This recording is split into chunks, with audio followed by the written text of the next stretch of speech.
সরকার আমি চলে এসেছি আরও একটা রেসিপি নিয়ে। তবে এই ভিডিওটি তোমাদের জন্য খুব স্পেশাল হতে চলেছে। তোমাদের কাছে একটা সুবর্ণ সুযোগ একটি প্রাইজ জিতে নেওয়া।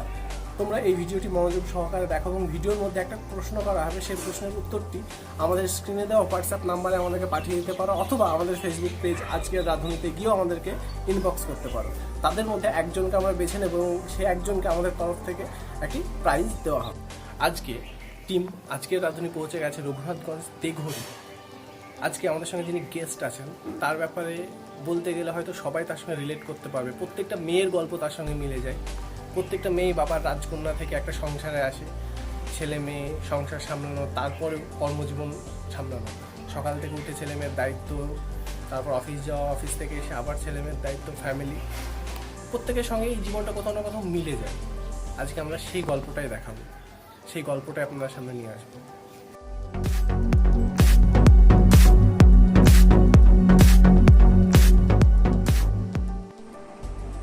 আজকে আমাদের সঙ্গে আমাদের গেস্ট আছে ইমামি সুলতানা। পরিচয় করে নেব ইমামি সুলতানার সঙ্গে। তো বেসিক্যালি কি করা হয়, হাউস ওয়াইফ বা working woman? I M a working woman. আমি হাই স্কুলের ক্লার্ক বা খুব সুন্দর একটা ক্লার্ক পোস্টে জব করে, খুব চাপের একটা ব্যাপার। তো যাই হোক, তো হঠাৎ করে বিয়ের পর একটা সার্টেনলি মেয়ে থেকে এসে ওয়ার্কিং লাইফ এবং ফ্যামিলি দুটোকে একসঙ্গে মেনটেন করাটা ব্যাপারটা খুব চাপের। হ্যাঁ, চাপের, একটু কষ্ট হয় দুটো একসঙ্গে মেনটেন করতে, কিন্তু তবুও করতে হয়। এখন চাকরিটাও করতে হবে, ঘরের কাজও করতে হবে, সকালবেলা উঠে স্কুল যাওয়া, দেন তারপরে ছেলেমেয়েকে রেডি করা, এসে আবার খাবার দাবারের ব্যবস্থা করা, সবই চাপ। এটা মেয়েদের ক্ষেত্রে খুব চাপের। অনেক ছেলে বলে যে একটা ছেলে শুধুমাত্র বাইরেই কাজ করে, তার পাশাপাশি অবশ্যই তারও কিছু এক্সটার্নাল কাজ থাকে। তবু একটা মেয়ে হিসাবে ওয়ার্কিং লাইফ এবং ফ্যামিলি দুটোকে সামঞ্জস্য করে এগিয়ে নিয়ে যাওয়াটা খুব চাপের একটা ব্যাপার। তো যাই হোক, আমরা সেই সব মেয়েদের বা সেই সব ওমেনদের খুব আজকে রাঁধুনির তরফ থেকে আমরা স্যালুট জানাই, যারা এই দুটোকে একসঙ্গে নিয়ে চলছে। তো আজকে আমাদের সঙ্গে কী রেসিপি শেয়ার করবেন? আমি আজকে পনির কারি করব। পনির কারি। তো দেখে নেওয়া যাক পনির কারি বানানোর জন্য কী কী লাগবে, কী কী ইনগ্রিডিয়েন্টস দরকার। আজকে যেটা আমি বানাবো পনির কারি, তার জন্য আমি পনির নিয়েছি এখানে 200 গ্রাম মতো। এটা আমি নিজের মতো করে সাইজ করে কেটেছি, আপনারা ইচ্ছে মতন মানে সাইজ করে কেটে নেবেন। আর আমি নিয়েছি এখানে 2টো পেঁয়াজ, 2টো টমেটো, একটু আদা, 4 কোয়া রসুন, আর এখানে আছে তেজপাতা, দারচিনি, গরম মশলা, লবঙ্গ, 4-5টা গোলমরিচ, 2টো শুকনো লঙ্কা, আর এটা আছে গরম মশলা, লাল লঙ্কার গুঁড়ো, লবণ, আর এটা জিরে আর ধনে হালকা করে একটু রোস্ট করে কড়াইতে, তারপর একটু গুঁড়ো করে মিক্সিতে। আচ্ছা, এরপর আমরা কি করব? পরের স্টেপ আমরা এটাকে ফ্রাই করব নাকি? পনিরটাকে আমরা ফ্রাই করে নেব, তাই তো? আচ্ছা, প্রথমে আমি একটা প্যান নিয়েছি, সেটা গরম একটু হওয়ার পর আমি মোটামুটি 2 টেবিল চামচ মতো হবে তেলটা একটু গরম করতে দিলাম।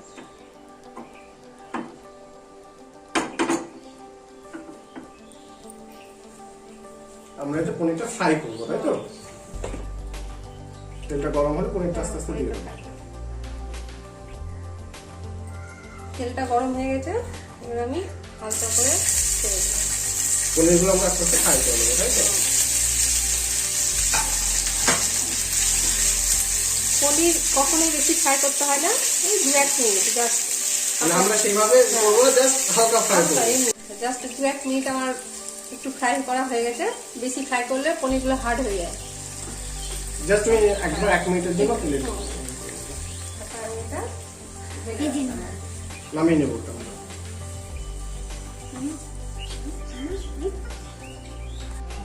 এরপর আমি গ্যাসে আরেকটা কড়াই নিয়েছি, তাতে আবার একটু 2 টেবিল মতো সাদা তেল। সেটা আপনি তেলটা একটু কমানো যেতে পারে নিজের প্রয়োজন মতো, যে যতটা তেল খাবে সে মতো করে তেলটা ব্যবহার করব।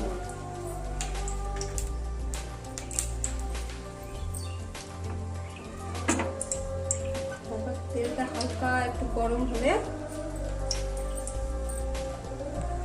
তেলটা আমার গরম হয়ে গেছে, এবার এর মধ্যে একটু পেঁয়াজ,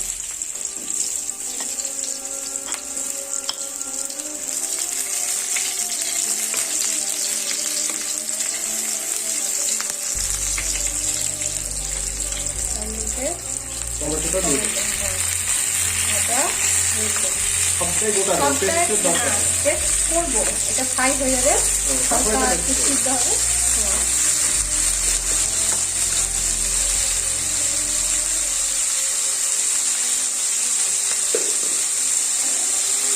একটু সামান্য একটু লবণ দিলাম, এগুলো নরম হবে, লবণ দিয়ে একটু সফট হয়ে যাবে। গ্যাসটা কমিয়ে দিয়ে এবার ডিমটা দিয়ে দিলাম, দিয়ে ঢাকনাটা দিয়ে গ্যাসটা কমিয়ে দিলাম একদম লো ফ্লেমে। কত মিনিটের জন্য ঢেকে দেবো আমরা? Just 4-5 minute. এগুলো একটু সফট হবে, একটু সিদ্ধ হয়ে যাবে হালকা। ব্যাস, এটা একটু ফ্রাই হয়ে গেছে হালকা। এরপর এটা আমি গ্যাসটা অফ করে দেবো। এটা এখানে নামিয়ে একটু ঠান্ডা হতে দেবো। ঠান্ডা হওয়ার পরই একটু মিক্সিতে পেস্ট করে দেবো না। আচ্ছা, এবার এটা আমার ঠান্ডা হয়ে গেছে পেস্টটা। তারপর আমি মিক্সিতে ঢেলে এটা পেস্ট করে নেব। এর মধ্যে জল কিছু অ্যাড করব না, এইরকমই এটাই প্লেন পেস্ট করব।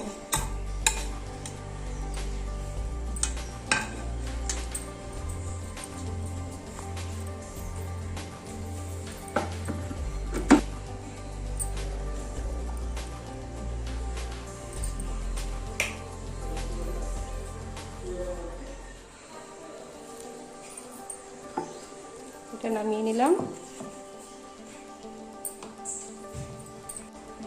একটু কড়াইটা নিলাম, তেল নিয়েছি এখানে একটু 1-1.5 চামচ।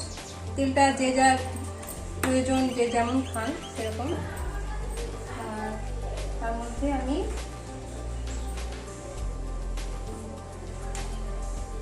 তেলটা একটু হালকা গরম হলে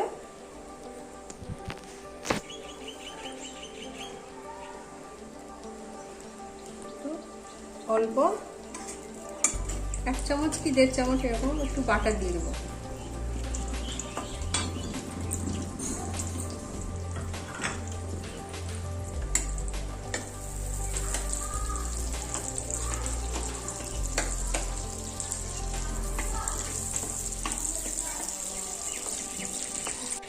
বাটারটা যখন অয়েলের সঙ্গে মেল্ট হয়ে যাবে, তারপর দুটো শুকনো লঙ্কা দিয়ে দিলাম।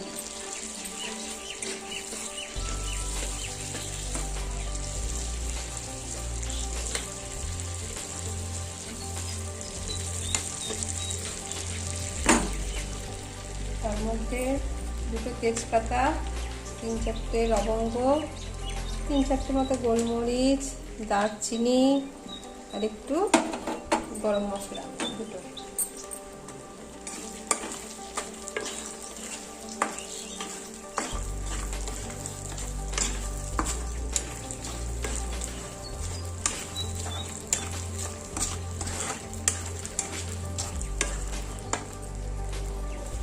হালকা একটু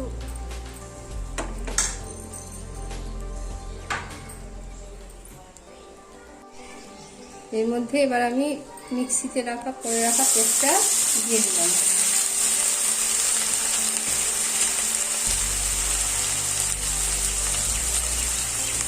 মিক্সিতে যেটুকু পেস্টটা লেগেছিল সেটা একটু জল দিয়ে হালকা করে দিয়ে দিলাম।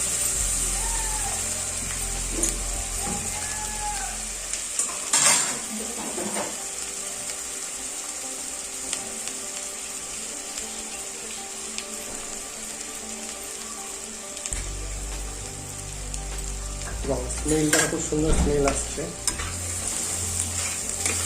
স্মেল থেকে বোঝা যাচ্ছে রান্নাটা খুব টেস্টি হবে। তোমরা সবাই বাড়িতে অবশ্যই ট্রাই করো।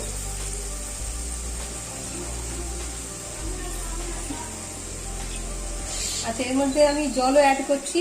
জলটা যে যতটা গ্রেভি যেমন পছন্দ করবেন নিজে নিজে সেই অনুযায়ী জলটা অ্যাড করবে।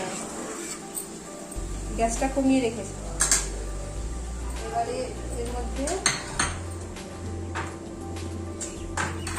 ফ্রাই করে রাখা পনির দিয়ে দেব। তার মধ্যে 1 চামচ মতো 5 মশলা, নুন, আচ্ছা, হালকা গরম মশলা আর লঙ্কাটা যে যেমন যতটা চয়েস। যেমন যতটা খাবে। হ্যাঁ,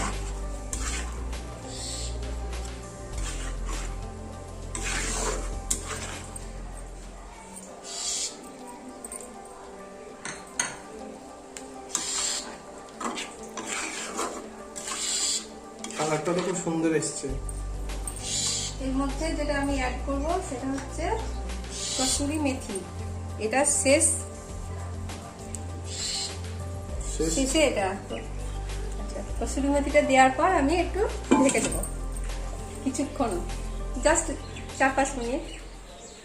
আচ্ছা, এবার 5 মিনিট হয়ে গেছে, ঢাকাটা একটু সরিয়ে দেখবো। হ্যাঁ, ঠিক আছে। ঢাকনাটা সরে যাওয়াতে একটা সুন্দর স্মেল বেরিয়ে গেল। রান্নাটা আমার কমপ্লিট হয়ে গেছে। এবার এটা আমরা নামিয়ে নেবো, তাই তো? আচ্ছা,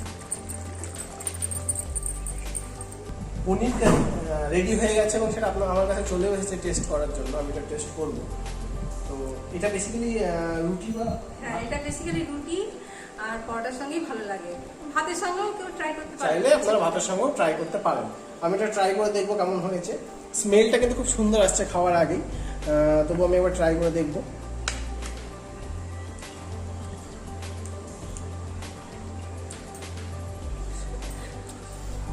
আমি জাস্ট এটাই বলবো যে আপনারা সবাই অবশ্যই একবার ট্রাই করে দেখুন। সাধারণ হয়েছে, স্মেলটাও যতটা স্মেল আসছে ঠিক টেস্টটাও ততটাই সুন্দর হয়েছে। খুব সিম্পল এবং বাড়িতে থাকা অর্ডিনারি জিনিস দিয়ে এটা বানানো যাবে খুব সহজে এবং হার্ডলি 5 থেকে 10 মিনিট লাগবে, তার বেশি লাগবে না। অসাধারণ স্মেল, অসাধারণ টেস্ট। আপনারা সবাই টেস্ট করুন, ট্রাই করুন বাড়িতে। এটুকু বলতে পারি যে আপনাদের ডিনারটা রুটির সঙ্গে জমে যাবে। আর যারা আমাদের চ্যানেলে নতুন, অবশ্যই আমাদের চ্যানেলটিকে সাবস্ক্রাইব করে দেবে। আর ভিডিওটি যদি ভালো লাগে তো লাইক তো অবশ্যই করবে, শেয়ার করবে। আর তোমরা যারা আমাদের চ্যানেলে আসতে চাও, পার্টিসিপেট করতে চাও, তারা অবশ্যই স্ক্রিনে দেওয়া ডিটেলসে আমাদের সঙ্গে যোগাযোগ করো। আমরা চলে যাবো তোমার রান্নাঘরে আর তোমার বানানোর রেসিপিটি আমরা সবার সামনে নিয়ে আসবো। So take care, tata, by.